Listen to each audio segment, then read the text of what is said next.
हाय, hello, नमस्कार. कसे आहात सगळे? मस्त आहात ना? मस्त राहूया, आनंदी राहूया. चला तर आज आपण मस्त जाळीदार, खुसखुशीत, खमंग असे अनारसे बनवूया. अधिक महिना चालू आहे आणि प्रत्येकाच्या घरी काही ना काही स्वीट्स मात्र होत आहेत. चला तर आपण अधिक महिन्याच्या निमित्ताने खुसखुशीत असे जाळीदार अनारसे बनवूयात. तुम्ही बघू शकताय, खूप छान असे अनारसे मी बनवलेले आहेत. खायला अगदी चविष्ट, क्रिस्पी लागत आहेत. चला तर मग बघूया इन डिटेल रेसिपी. इथे मी रेशनचा जुना तांदूळ घेतलेला आहे. 2 किलो तांदूळ मी घेतलेला आहे. तांदूळ आपल्याला 3 ते 4 पाण्याने स्वच्छ असा धुवून घ्यायचा आहे. म्हणजे त्याच्यात कचरा असेल किंवा काही खडे असतील तर ते निघून जातात. अगदी स्वच्छ पाण्याने आपण 3 ते 4 वेळा तांदूळ धुवून घेतला.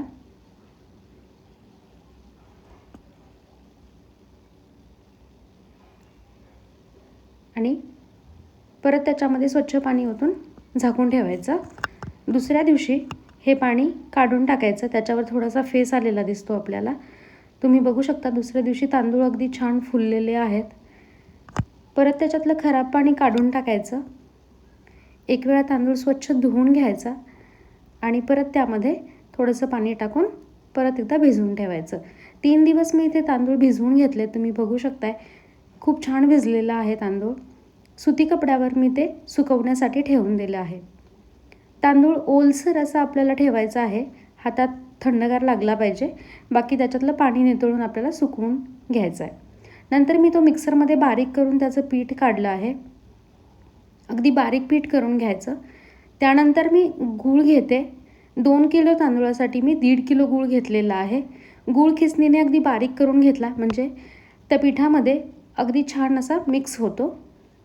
गूळ मी त्या पिठामध्ये मिक्स करते आहे.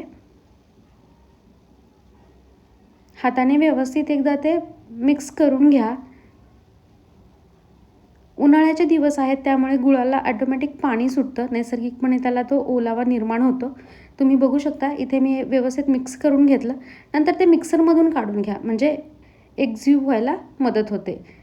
त्यानंतर मी त्या पिठाचे असे छोटे छोटे गोळे करून घेतले आणि हवाबंद भांड्यामध्ये, डब्यामध्ये किंवा पातेल्यामध्ये तुम्ही ते 3 दिवस ठेवायचं आहे. 3 दिवसानंतर तुम्ही बघू शकता पीठ अगदी छान मुरलेलं आहे, छान आंबवलेलं आहे. वा, मस्तच. त्यानंतर आपल्याला त्याचे छोटे छोटे असे गोळे करून घ्यायचे आहेत.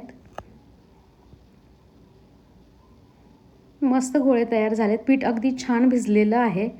3 दिवस तांदूळ भिजायला लागतात. 3 दिवस हे आंबवण्यासाठी लागतात. सो ही खूप लेंदी प्रोसेस आहे. So we need to be patience. नंतर खसखस घ्यायची आणि खालच्या बाजूला त्याला खसखस लावायची आणि एकाच बाजूला खसखस लावून ते व्यवस्थित पसरवून घ्यायचं. तुम्ही बघू शकता हाताने आपण छोट्या छोट्या गोळे आपण त्याला व्यवस्थित पसरवलेले आहेत. अशा पद्धतीने आपले अनारसे करून तयार आहेत. आता मीडियम आचेवर आपल्याला तेलामध्ये हे तळून घ्यायचे आहेत. खायला अगदी खुसखुशीत खमंग लागतात. मी फर्स्ट टाईम ट्राय केलेलं आहे पण माझी आजी आणि आई खूप छान अनारसे बनवतात. सो त्यांच्याकडून मी हे शिकलेले आहे. चला तर आता आपण हे तळून घेऊया. मीडियम आचेवर तळायचं. जास्त हाय हीट किंवा मीडियम हीट ठेवायची नाही, कमी हीट ठेवायची नाही. आणि आपल्याला त्याच्यावरती तेल टाकत राहायचं आहे. एकाच बाजूने तळायचे असतात अनारसे, दोन्ही बाजूला ते पलटी करायचं नाही. खूप छान असा फ्लेवर आलेला आहे. तुम्ही बघू शकता गोल्डन कलर येईपर्यंत आपल्याला हे तळून घ्यायचं आहे. वाव, मस्तच. टिश्यू पेपरवरती काढायचं म्हणजे त्याच्यातला तेल निघून जायला मदत होते. अशा पद्धतीने मी सर्व अनारशी मीडियम आचेवर तळून घेतली. तुम्ही बघू शकता मस्त कलर आलेला आहे. 3 दिवस पीठ आंबवल्यामुळे जाळीही खूप छान सुटली आहे. वाव, मस्तच. तुम्ही पण अनारसे तयार करा आणि मला सांगा कसे झालेत. वाव, मस्तच. तुम्ही बघू शकता अगदी गोल्डन कलरचे क्रिस्पी आणि जाळीदार अनारसे बनवून तयार आहेत.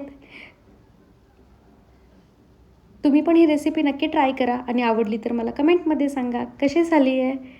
Thank you. Take care. Bye bye.